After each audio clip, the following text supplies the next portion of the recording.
Livro de Gálatas, capítulo 4. Outro dia alguém me perguntou: pastor, às vezes eu tenho a impressão que a cada ano o senhor tem uma mensagem. Eu falei: não, nunca é uma só, mas sempre tem algumas. Às vezes não é ao longo de um ano, às vezes ao longo de um período maior, que elas parecem ser algumas ênfases proféticas. E eu quero falar de algo que esse ano está queimando o meu coração. Gálatas capítulo 4, a partir do versículo 1. Nós vamos ler até o versículo 7.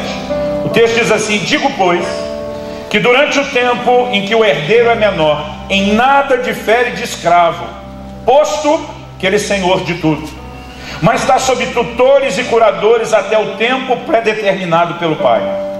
Assim também nós, quando éramos menores, estávamos servilmente sujeitos aos rudimentos do mundo. Vindo, porém, a plenitude do tempo, Deus enviou seu Filho, nascido de mulher, nascido sob a lei, para resgatar os que estavam sob a lei, a fim de que recebêssemos a adoção de filhos. E porque sois filhos, enviou Deus ao nosso coração o Espírito de seu Filho, que clama: Abba, Pai. De sorte que já não és escravo, porém filho. Sendo filho, também herdeiro por Deus. Aleluia. Os primeiros dois versículos desse texto que nós lemos, eles dão o tom da conversa. Eu li até o versículo 7 porque ela está dentro de um contexto que é importante que a gente entenda tudo. Mas no versículo 1 e 2 há uma discussão entre muitos comentaristas se o que Paulo está falando era só um costume ou se isso era uma lei no Império Romano. Particularmente para mim não importa se era um costume ou era uma lei, era um exemplo conhecido. E o exemplo serve perfeitamente para ilustrar aquilo que ele vai falar. Qual é o exemplo que ele dá? Ele diz: durante o tempo em que o herdeiro é menor de idade, é criança, ele em nada difere de um escravo na casa, apesar de ser senhor de tudo ou dono de tudo. Mas ainda que seja dono de tudo na condição de herdeiro, ele não é diferenciado em nada, absolutamente nada, de um escravo. A Bíblia diz: ele foi colocado debaixo de tutores e curadores.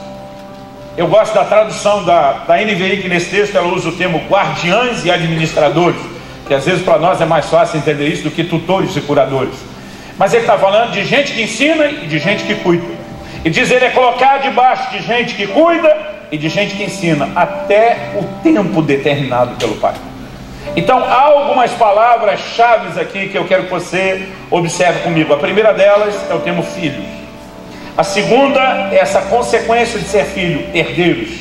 Mas eu também quero que você preste atenção nessa frase: até o tempo determinado. E ele fala que o filho em nada difere de um escravo, apesar de ser senhor de tudo, até esse tempo que o Pai determinou. Uma única razão. E é essa razão que nós vamos explorar. A razão tem a ver que não se entrega herança na mão de gente imatura. Outro dia alguém fez um comentário comigo, falou: pastor, estava lendo uma reportagem e disse que 90 e tantos % das pessoas que ganham na loteria, no mundo todo, mesmo nos países de primeiro mundo, 90 e tantos % das pessoas vão ter perdido quase todo o dinheiro num período entre 1 ano a no máximo 2 anos. Não importa quanto dinheiro foi, a maioria. Então estamos falando de 90 e tantos % vai acabar dissipando aquilo e não vai continuar. Esse irmão olhou para mim e falou: essa é uma das maiores provas de que esse dinheiro é amaldiçoado. Eu falei: irmão, sem discutir a maldição do dinheiro ou não, falei: deixa eu te dar outro dado que não tem nada a ver com a loteria. A maior parte dos herdeiros que recebem heranças milionárias também dissipam a herança rapidamente. Muitas vezes você vê numa geração, uma família constrói um império financeiro e muitas vezes não precisa mais do que a próxima geração para destruir aquilo tudo. Porque qualquer pessoa que for introduzida na administração de qualquer coisa expressiva e de valor para o qual ela não foi preparada, ela não tem condições de lidar com aquilo.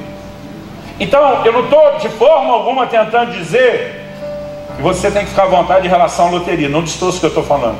Mas enquanto a gente só quer espiritualizar algo no sentido de dizer: não, a coisa só se perde por maldição, eu quero te dizer: se perde mais dinheiro, se perde mais do que qualquer outra coisa no mundo por imaturidade do que por qualquer outro motivo. E a razão pela qual está definida, talvez você já tenha expresso no título do livro do Drummond que eu apresentei aqui antes. O termo fora do alcance das crianças, se não tivesse colocado no livro dele, seria o título da minha mensagem hoje. Eu acredito que essa ideia que nós precisamos ter e compreender, ela é uma ilustração, porque aí no versículo 3 Paulo diz, assim também nós. Esse assim também nós, ele está dizendo conosco, no nosso lugar de filhos, para com Deus não é diferente. E há duas interpretações porque ele fala, eu não quero ser chato, nem técnico demais na parte teológica. Mas a primeira, ele aborda claramente sobre a vinda de Cristo, na plenitude dos tempos. Ele dá a entender que quando nós estávamos debaixo da lei, nós éramos essas crianças vivendo como escravos, mas que agora chegou um tempo de crescimento naquilo que Deus tem e a gente pôde usufruir de Jesus. Mas há uma outra aplicação que não tem como ser diferente, baseado no que o próprio Paulo falou a respeito do nosso lugar hoje como filhos. Porque nós como filhos somos feitos herdeiros de Deus. Mas a maioria de nós não está vivendo como herdeiro, não como herdeiro do que tem. A maioria de nós está mais parecido com qualquer escravo da casa do que desfrutando da sua herança em Deus. Agora eu sei que quando eu falo o termo herança, ele não causa nenhum impacto na maioria de nós, porque a maioria de nós nunca recebeu uma boa herança. A maioria de nós não conhece muita gente que recebeu uma boa herança, uma herança significativa. A maioria de nós, os brasileiros, na verdade, herança é uma coisa assim que a gente gostaria de ter, mas a gente não sabe bem o que é. E para muitos de nós, herança talvez é aquele termo para falar daquele filme, que é muito mais uma fantasia do que realidade, de alguém que de uma hora para outra foi introduzido numa herança milionária, bilionária, trilionária, e a gente fica sonhando se algo assim acontecesse conosco, como seria bom. Mas normalmente o termo herança, de forma prática, não fala muito conosco, porque é algo fora da realidade da maioria de nós. Mas algo que você precisa entender é que Deus tem para cada um de nós, seus filhos, uma herança. E você precisa entender o tamanho dessa herança. Eu acredito que enquanto a gente não tem noção dessa herança, a gente não vai valorizá-la.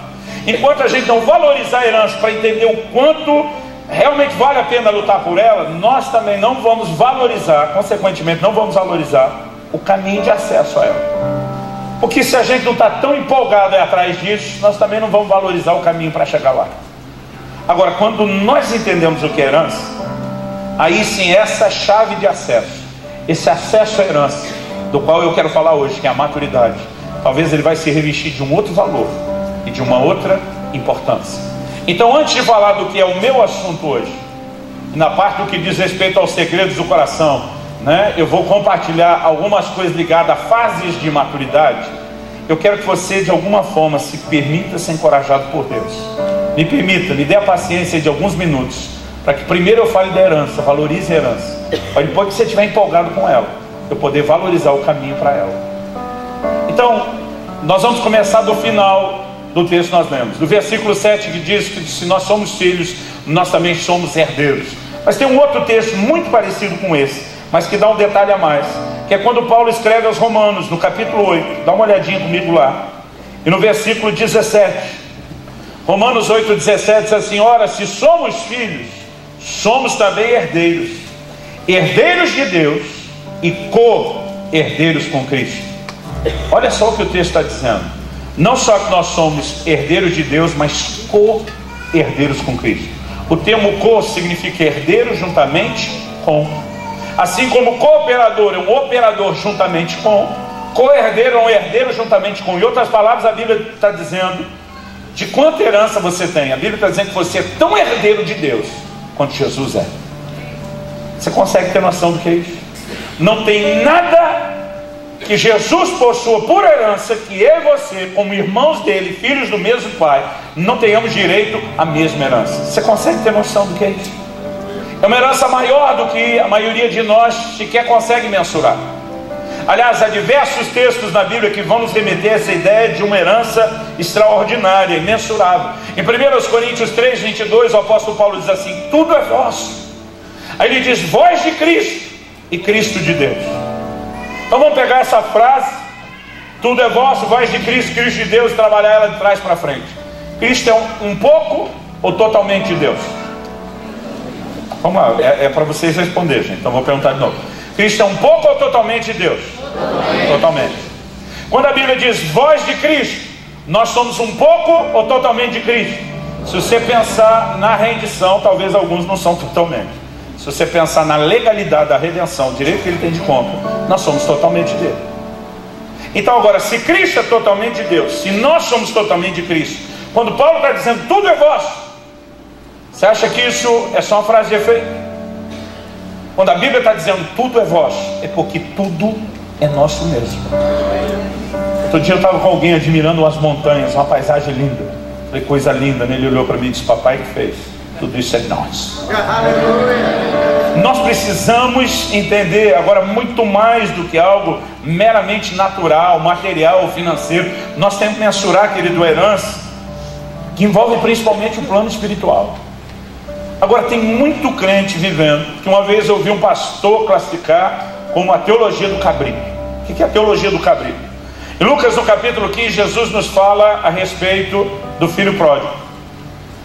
O filho pródigo recebeu herança, o filho pródigo saiu de casa, o filho pródigo voltou para casa, foi recebido com festa. Quando o irmão mais velho chega e percebe aquela festa toda, a pergunta do filho, o que é que está pegando? O que é que está rolando? O que é que está acontecendo na casa? Alguém diz, não, seu irmão voltou, papai mandou matar o bezerro cevado e fez a festa. Irmão, aquele irmão mais velho quase endemoniou, ficou doido. E ele vai tirar satisfação com o pai. Na verdade está aborrecido, não entra, o pai sai tentar convencê-lo e ele vai tirar satisfação com o pai. E diz, eu tenho que servir tudo esses anos, irmão. Ele foi o último que chegou depois de todos os céus. Pensa no cara que trabalhava, aquele irmão mais velho. Ele falou, eu tenho que servir tudo esses anos. O senhor nunca me deu um cabrito para eu fazer um churrasquinho com meus amigos. Agora vem esse teu filho, que quando briga já não é mais irmão dele, é filho do mesmo pai, mas não é irmão dele. Vem esse teu filho que gastou todo o dinheiro e o senhor recebe ele com mais cevado. Enquanto ele está reclamando, eu fico imaginando a cara do pai, talvez fazendo aquele aceno de cabeça, aquele estalinho de boca. O pai diz, filho, tudo que é meu é teu. O pai está dizendo, quem foi que disse que eu tinha que dar um cabrito do rebanho para você festar com seus amigos? Todos os meus rebanhos são seus, tudo que eu tenho é seu, e você está esperando o dia que eu te dê um cabrito. O que é a teologia do cabrito? A maioria de nós passam a vida esperando Deus dar alguma coisa que é parte do todo que Ele já nos deu há muito tempo, e a gente não tem noção que é nosso para usufruir. Agora, o que é que eu e você precisamos entender quando a Bíblia fala da herança? Gente, eu não estou falando de riqueza material, é algo muito maior do que isso. Outro dia alguém falou, não pastor, mas vamos devagar. Esse negócio da herança é para quando a gente chegar no céu. Eu falei, para isso você tem certeza? Porque em 1 de João 3,2 a Bíblia diz assim, amados, agora somos filhos de Deus, e ainda não é manifesto o que havemos de ser. Se a Bíblia diz, se sois filhos, sois herdeiros, e a Bíblia diz, agora eu sou filho, o que é herança é só para depois? A Bíblia diz, depois nem foi manifesto o que havemos de ser ainda. Irmão, não sei que upgrade, que atualização vai ser essa. A Bíblia diz, agora é filho. O que vem depois é um outro nível, uma surpresa. Não foi revelado. Então, irmão, deixa eu te dizer o seguinte, eu quero garantir a herança agora, embora haja uma herança eterna. Seguramente que há. A questão é, nós não temos que esperar só partir para a glória para ter acesso à herança. Agora, um dos textos da Bíblia que mais incendeia meu coração quando fala de herança, está lá em Mateus, no capítulo 15. A Bíblia fala de uma mulher que procura Jesus. A gente não sabe o nome dela. Um dos evangelhos se refere a ela como uma mulher cananeia, o outro como uma mulher sirofenícia. Quando chegar no céu, quer descobrir o nome dessa mulher, quer conhecê-la e no mínimo apertar a mão dela, porque ela é uma inspiração. Para mim ela é uma inspiração. A Bíblia diz que essa mulher procura Jesus. Ela diz, Jesus, filho de Davi, tem misericórdia. Minha filha está horrivelmente endemoniada, tem misericórdia da minha filha. Mateus 15 diz que Jesus não lhe respondeu palavra. Se tem uma pessoa na Bíblia, está lá escrito, registrado, Jesus ignorou, como diz a moçada, deixou no vácuo, foi essa mulher. A Bíblia diz que não respondeu palavra. A mulher está falando, Jesus passa e deixa ela falando, segue. Mas a mulher era dessas perseverantes, teimosas, mulher de fé. Na hora que Jesus deixa ela falando sozinha, vai, ela levanta o volume. Jesus, filho de Davi, tem misericórdia de mim. Ela vai atrás gritando. A Bíblia diz lá em Mateus 15 que os discípulos rodeiam Jesus e diz, mestre, se não vai atender a mulher, dispensa, está pegando mal. Ou o senhor atende a mulher ou manda embora, porque o senhor está ignorando. E ela continua gritando, vai dar ruim para todo mundo, é só para o senhor, nós estamos com vergonha. Enquanto eles estão na reunião de cúpula tentando resolver, a mulher oportunista vem e se prostra, se ajoelha, põe a cara no chão, adora o Senhor Jesus. Pela terceira vez ela insiste. Jesus olha para ela e diz: eu não fui enviado senão as ovelhas perdidas da casa de Israel. E aqui eu tenho que parar e fazer uma pequena e breve explicação teológica.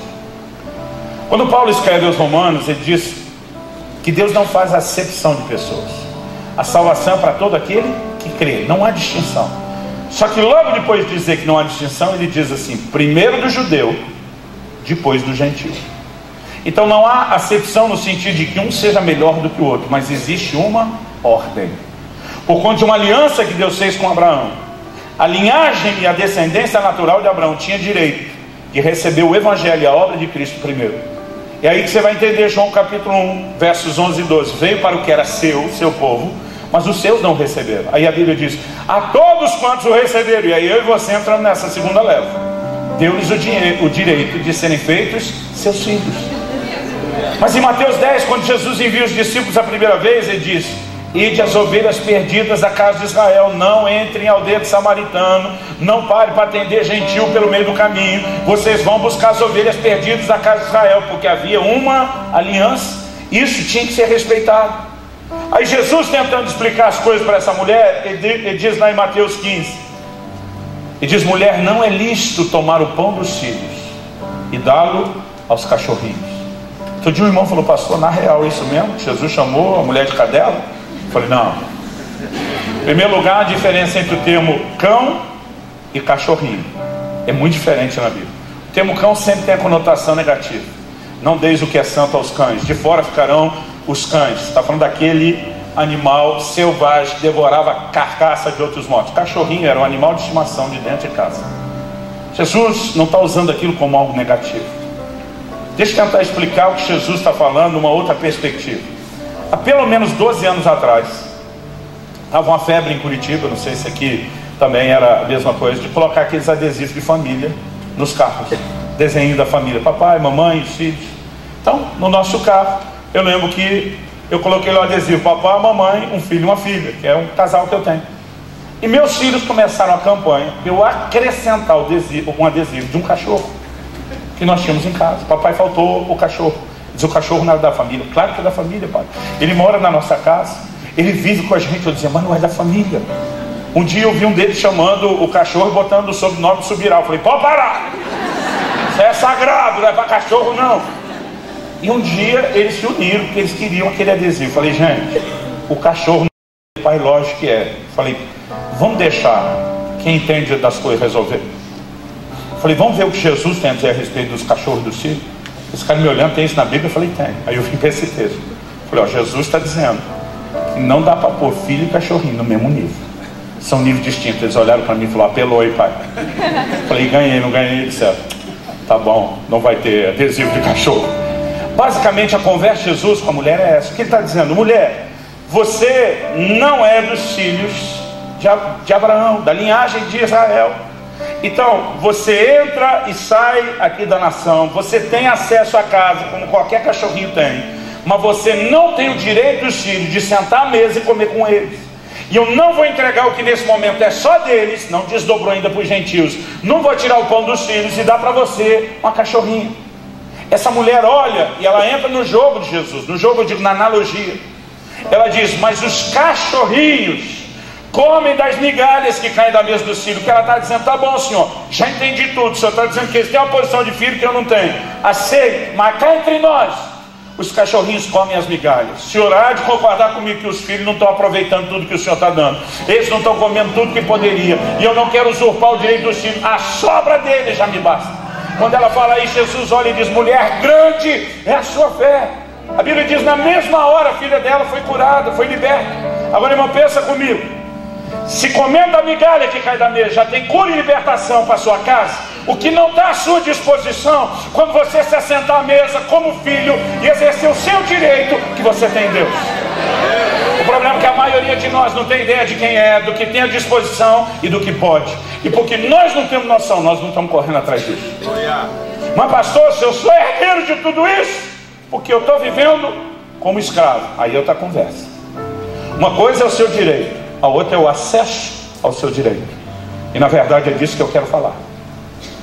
Se a gente empolgasse um pouco mais com a herança, a gente valorizaria um pouco mais o caminho. Qual é o caminho? Qual é a coisa que se requer dos filhos para se entregar a herança? Maturidade.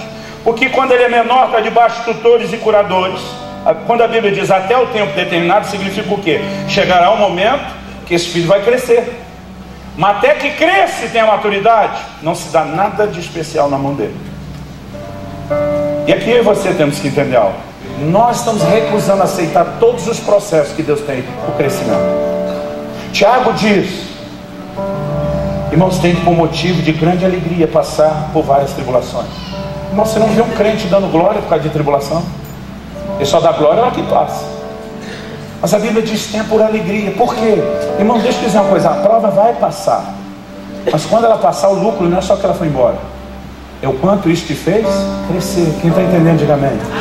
Aqueles 3 amigos de Daniel que foram lançados na fornalha, a Bíblia diz que o rei olha e diz: nós não lançamos 3 homens amarrados na fornalha? Aquela turma que ganha para concordar com o rei diz: é verdade, rei. Ele diz: mas eu vejo 4 homens soltos.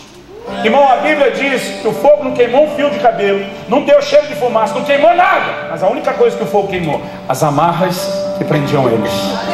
A razão pela qual às vezes Deus deixa eu e você entrarmos em determinadas fornalhas não é para que isso nos destrua, é para que destrua as amarras que nos prendem, é para que a gente cresça, é para que a gente amadureça. Agora, por que eu estou falando do modelo de criação de filhos? Quando nós nos tornamos pais que poupam os filhos de todo desconforto, que acham que a gente tem que dar tudo para eles, você acha que nós vamos conseguir entender quando Deus nos deixa passar por determinados desconfortos que são para o nosso crescimento? Aí nós ficamos que nem meu filho ficou comigo, com raiva. Mas sabe o que ajudou meu filho? Foi ficar pensando: ele não é isso que eu estou avaliando nesse momento. O histórico todo dele, de integridade, de fidelidade, de amor, de cuidado por mim, tem que ser olhado inteiro nesse momento. Eu vim aqui hoje para te dizer: para de olhar só para o momento que Deus está jogando duro com você, e começa a lembrar o histórico de fidelidade, de amor, de cuidado em tudo o que Deus tem sido ao longo da sua vida. E aí você vai entender que Ele não está sendo duro demais com você nesse momento. Porque se nós não entendemos isso, que nós não vamos longe. Pastor, qual é o segredo do coração? Eu comecei meu ministério a 1000 por hora. Com 18 anos de idade eu já estava pregando, viajando, pregar com 19 anos de idade, falando em ginásio cheio, vendo cura, milagre, mover de Deus, avivamento. Agora, aos 20 anos de idade, eu tive um acidente de carro que só não custou minha vida por um milagre. Eu realmente só estou vivo por um milagre de Deus.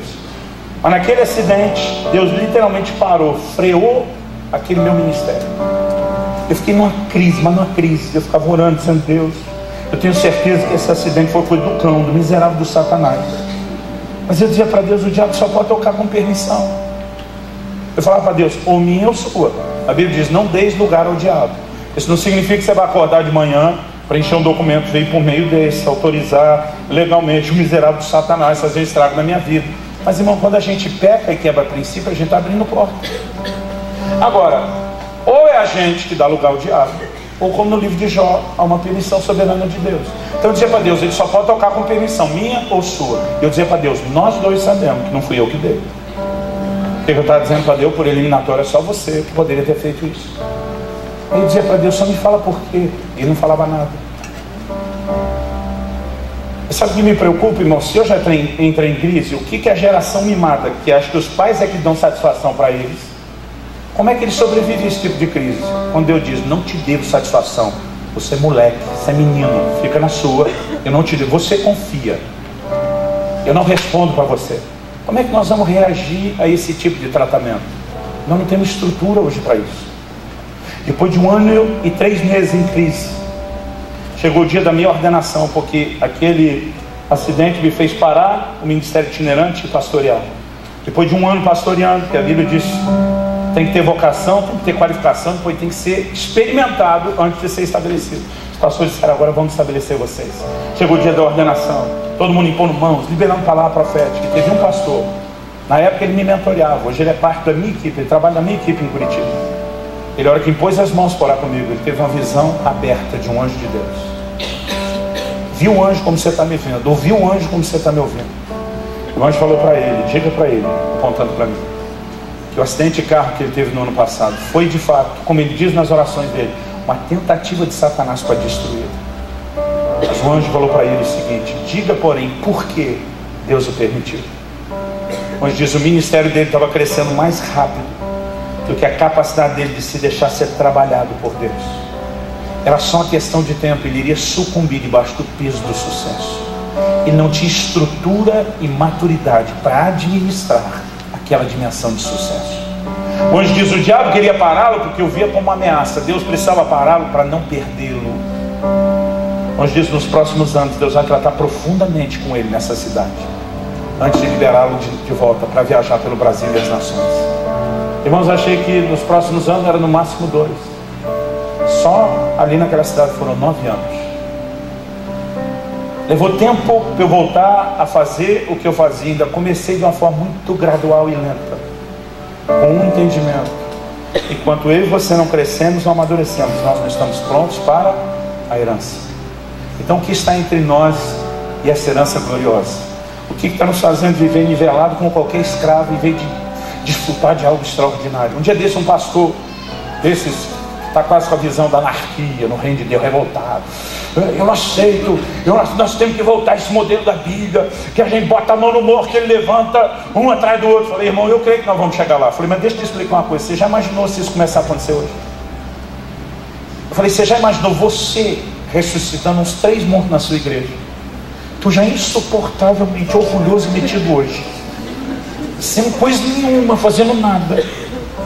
Eu falei: onde é que você vai parar depois que você tiver 3 mortos ressuscitados no seu corpo?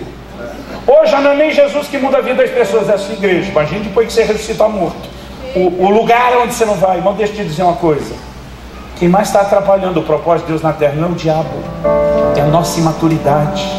Deus está olhando e dizendo: eu não posso, eu tenho muito para confiar e eu não posso entregar. E porque a gente não entende que o acesso à excelência é a maturidade, a gente não aceita os tratamentos, a gente não se permite ser corrigido e trabalhado por Deus, e nós só estamos atrasando os processos. Eu vim aqui para te dizer hoje, meu querido: cresça, aceite os tratamentos de Deus. Sabe qual foi a primeira coisa que o anjo falou a meu respeito naquele dia para esse pastor? O anjo falou assim: ele é rebelde, apontou o dedo para mim. Ele falou assim: ele não aceita o tratamento de Deus na vida dele. O que ele estava querendo dizer? Deus estava querendo usar aquilo tudo para eu crescer.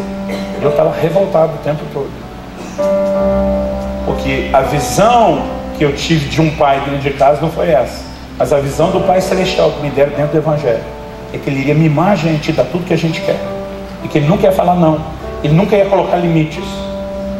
O que me ensinaram era completamente da realidade que eu comecei a descobrir depois. Essa era a razão da revolta. O autor de Hebreus diz: vocês já deveriam ser mestres em razão do tempo decorrido. Ao que eu descobri que no reino espiritual não se cresce sem tempo, mas só o tempo também não garante. Tem crente com 20, 30 anos de fé que não cresce. Já deveria ser mestre em razão do tempo decorrido. O tempo passa a passo, tinha que estar ensinando os outros, mas a gente tem que ensinar o beabá da fé de novo para as mesmas pessoas. Só o tempo não vai te levar à maturidade. Pedro diz: desejai ardentemente o puro leite espiritual, para por ele cresceres para a salvação. Você só vai crescer à medida que deseja o crescimento, que busca os recursos de Deus. Tem muito crente querendo crescer e não come o alimento que precisa. Irmão, não consigo entender. Crente que não lê a Bíblia já é um paradoxo para mim. Mas liderança que não lê a Bíblia, que não estuda a palavra. Mas com a graça de Deus a gente vai se permitir ser despertado e nós vamos crescer. Uma das coisas que eu mais preciso repartir com você, abrindo o coração: muitas vezes nós estamos abortando o plano e o propósito de Deus pela nossa própria maturidade. Graças a Deus eu não tenho tempo para contar muita história que me expõe, mas eu olho para trás e hoje, depois de um certo tempo, a gente começa a enxergar um pouco, não é tudo não. Eu digo: Deus, eu te dei muito mais trabalho com a minha maturidade do que por qualquer outra coisa. Eu quero apenas te desafiar e encorajar. Vale a pena crescer, só que no processo tem as dores do crescimento. E eu sinto Deus de orar por aqueles que estão sentindo as dores do crescimento. Pastor, eu estou em crise, minha alma está doída, eu estou que nem seu filho. sei que Deus é fiel, Ele deve ter razão, Ele tem um histórico bom, eu só não estou conseguindo entender o momento. Se você está vivendo essa dor, precisa de um toque de Deus, um toque do Consolador, a gente vai fazer isso bem depressa. Sai do seu lugar, corre para frente aqui, nós vamos orar juntos. Não se acanhe, querido. Pastor, sou líder, e os líderes são os que mais sentem a dor do crescimento.